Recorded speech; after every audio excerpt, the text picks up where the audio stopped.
Either we are there or not, ITSPmagazine still gets the best stories. There are plenty of conferences and all sorts of events that spark our curiosity and allow us to start conversations with some of the world's brightest minds. In person or virtually, we sit down with them at the intersection of technology, cybersecurity, and society. Together, we discover what the synergy of these three elements means for the future of humanity.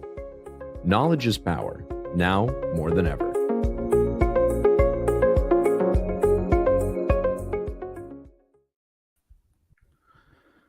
We're back. There we are. Did you miss us? I hope so. I missed being on last night. Yesterday, the last two events, but I also missed my tooth that's been removed. So I did pretty good. Which do you miss more? Probably my tooth, but that's the difference. Now I missed the audience. I missed to connect. I know you had a great conversation with Tracy, InfoSec Sherpa, and Chloe, Miss Doggy. So I love Tracy and Chloe and everybody else that was on yesterday. And today we have Giora Engel on. Giora, how is it going? Look at that. Good. My voice is still rough from Black Hat. And you know what? It's okay. You know what you missed because you're home now. Do you know what you missed last night? Oh, the storms. The storm. Oh yeah, I've seen some picture. I didn't miss that one. Yeah, it's quite. I saw literally water before the event, and I was like, well, the event missed that whole experience, but no, there it is again. Literally water coming down, I think, inside the hotels, which is kind of like, I know that never rains there, but I expect a little better on that one, but whatever. Anyway, Giora, how was being there? I mean, you lost your voice, and did you gain some great experience though? It's a good trade. So I mean, I think this year was kind of coming back here, right? Because last year was really weak. It was kind of sad to see how it kind of came back maybe 15 years back, like in terms of size and so on. But this year was packed. I don't know the official numbers, but it was it was packed with people. Definitely in also in DEF CON. DEF CON is even more packed. Black Hat, the show floor was full of people, full of companies. It was pretty exciting this year. Very good. Yeah, we are sad that we didn't make it, but we're creating a lot of content remotely. But so it's a bittersweet. So the FOMO is huge for sure. It's not fear. I mean, I am missing out. So that's what it, RAMO. So the reality is actually missing out. I don't know. I don't know. You just make up this acronym. I make up stuff. Well, let's dig in. Sean, what do you want to know? What do you, because this is the beauty. We have eyes and ears that are on the floor. So what are you curious about? So you know what I asked a couple times yesterday, and I found the responses interesting because we can find out what the trends are, and we'll probably get to these as well. But I asked a question, and Giora, this is to you now. Was there anything that moved you?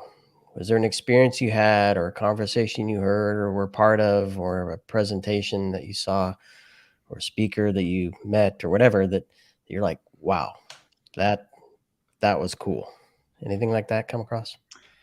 I think maybe it's the concentration of companies, and especially around the area of the innovation city. I think it's the first time that they did it. I'm actually not. I don't remember seeing it before, but it's basically like part of the show that has like all the new companies, and some of them are more mature than others. It's just so interesting to see like every step that you take, you see another company and another another new idea, another type of technology. That was pretty significant, and I think the quality of people this year was really great. You saw a lot of colleagues, friends, CISOs, and good conversations everywhere. Talk about that. Some people mentioned that they've seen a lot of new companies, but also a lot of rebranding and maybe some merging of companies. So it's kind of like, were they really all new? I mean, did you notice that as well? Yeah, I mean, there are some companies that rebranded for sure. I mean, I can't remember specifically, but all of a sudden you see this big booth with a name you don't recognize. So it's it's obviously something. It's obviously an existing company, but with some new name or maybe a new product name. Or they got a Series A, B, and C all in one. That's possible too. There were a few of those as well. But yeah, I mean, there's also a lot of use of the XDR term.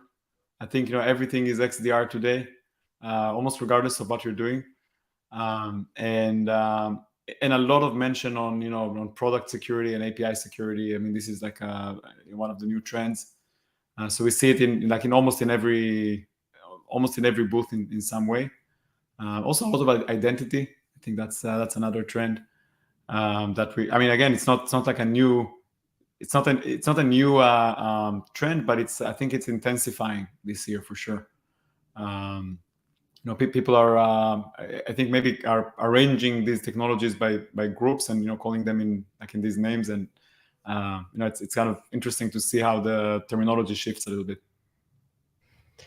Yeah, we had a chance twice yesterday to speak to an analyst at Forrester, and I can't remember where Richard used to work. He was a former analyst, but now he's looking at the security market as a whole. And both of their perspectives, one is about defining categories like XDR. Ali does a great job of understanding what all the technologies are that come together to enable XDR and make that possible. And then Richard's looking at all the companies that are part of it and trying to either attach to that or try to find their way into the space or into the market through different buckets, if you will. And I guess what I'd love from you is maybe there's this idea that some businesses are interested in the startups, some are not. They want to go with the company that either built a bunch of stuff, or more likely the case, they bought a bunch of stuff and stick it under a single platform. What was your experience in chatting with folks the last couple of days? Well, I think people that go to the show typically go to see the new things, because the existing companies that they work with, they kind of know, right? So typically I think they go to see the new things. They go to meet their colleagues. They're gonna they want to discuss some new topics. And I think this in the end of the day, the new companies, the new ideas eventually also become part of the big companies, either through acquisition or just because the technology develops that way. But I think that the point of the show is to speak about the new things, the new problems, the new hacks, and kind of take it into mind when we're designing our security programs, when we select vendors in the future, and the way that we identify and call or categorize our problems. Yeah, and I can't remember if you got a sense of this when we did our live stream a few weeks back, but there's the traditional marketing of security products, which is almost always driven by FUD, right? Fear, uncertainty, and doubt. And then there's the reality of what the products really offer, right? So you strip away the marketing stuff, and there's what it actually does. And then there's the operational aspect, where you actually take what it does and you bring it into your program and into your environment, make it work. And then even further left, I always try to bring conversations to this point of left of what does that do to the business? Do we have to define the business differently? Do we run the business differently so that we're not exposing ourselves, or we have to minimize the number of controls we actually have to employ? So I'm wondering, with all of that in mind, what did you feel? Was it a very negative messaging? Was there a lot of dancing around the capabilities and a lot of high level marketing that were hard to strip through or filter through and get to what's going on? Or what was your sense of the messaging and the conversations in that regard? I sensed, this year it was, I think, less FUD than usual. I think it's a trend, by the way, in the last few years. If you look maybe 5 to 7 years ago, everything was about these, high profile cyber attacks. But today it's not exactly the same, because I think attackers are a little bit more sophisticated. It's not all or nothing anymore. They kind of get their way somehow, and cause this smaller scale damage that is more consistent and continues over time. So I think we hear less about this huge breach that everything happened at once, but it's more like a lower profile leak. But in the end of the day, it may cause actually more damage than the bigger breach. I think part of that trend, I think connecting it to your comment about the relationship to the business, I think that is becoming more and more important, because most of what people develop today are business applications, and that in the form of web, mobile, APIs, the interconnectivity between different businesses. So these are all directly related to the core business, as opposed to generic technologies like network security, endpoint security. These generic technologies are related to the IT environment, regardless of the business. But when you go to the product security area, and people speak about APIs, they speak about product security, they speak about securing the code, shift left, even cloud security. All these areas are much more related to the application environment, to the product, and I think this is where the battle is fought these days. So I think that's kind of the maybe the new way to look at it. Instead of just hearing about the big breach, think about your own business and what's your sensitivity, and what kind of data can be stolen, what kind of abuse can happen on your platform. That's kind of the new way to think about it. Yeah, that's interesting. The few things that we have heard as well is the fact that maybe marketing is not pushing so much on the fear and uncertainty and doubt anymore, because the business are actually more mature. So we heard stories about the vendors. The vendors are there, and the people, the business already know kind of what they want. It's not just a question of, I need security, please help me out. But I'm like, I need this, I need this, I need that. So I'm wondering if the marketing now is switching more of, there's AI everywhere versus, be afraid. And maybe that's a good news for the industry. So what do you think? Are we having a different conversation with the business?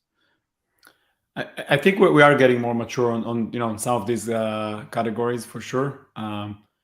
People have a better idea of what they need. They have more priorities that are driven by the business in the end of the day. So yeah, I think it's a good thing. Yeah. And how about the human element? Is technology going to resolve everything, or we still need humans in there? The human stack, Marco. Not the human tech stack. Yes. The human stack is in the end of the day the most important, and I think I think the technology is only as good as people that operate it in the end of the day. We still hear about the shortage of people, and I think a lot of the AI talk is somehow related to how to empower the human element. At least to me, I think when I hear about AI, it's not about the algorithms or like all these buzzwords. I think that is a little bit overhyped.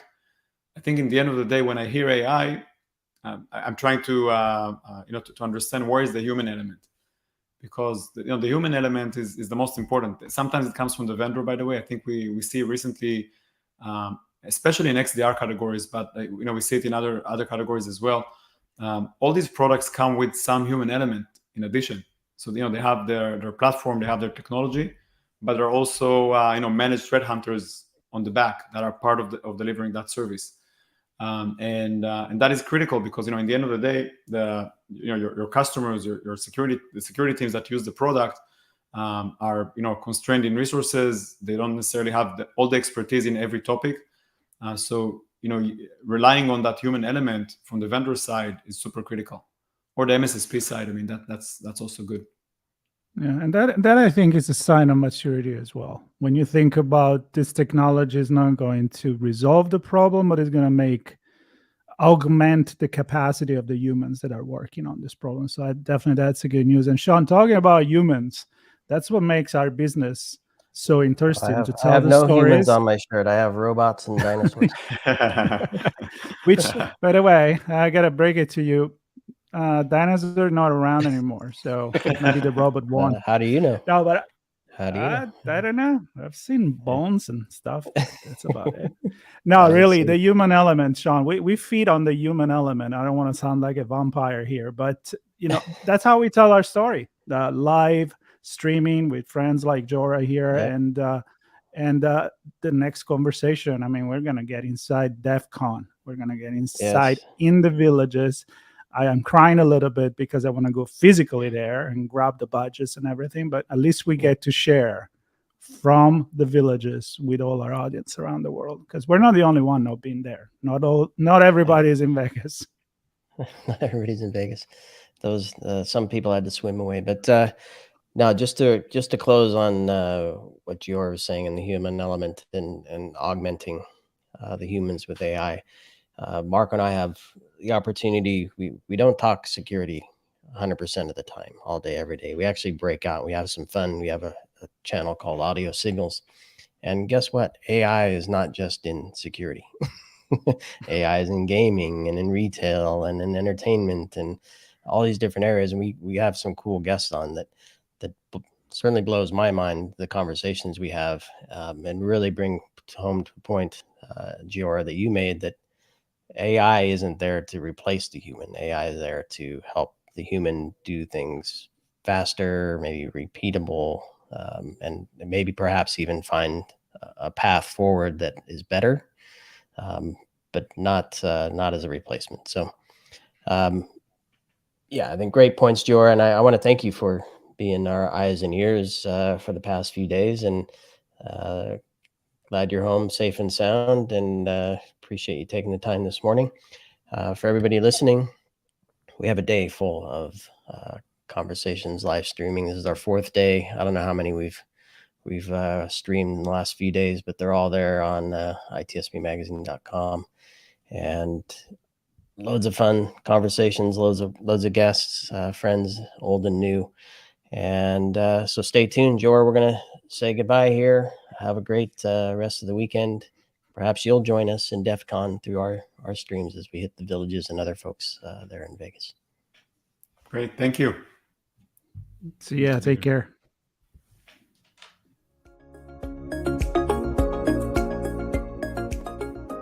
We hope you enjoyed this episode of our on-location conversation.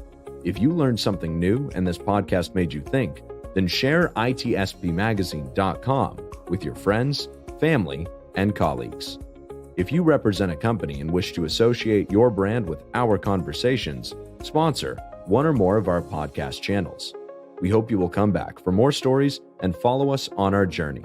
You can always find us at the intersection of technology, cybersecurity, and society.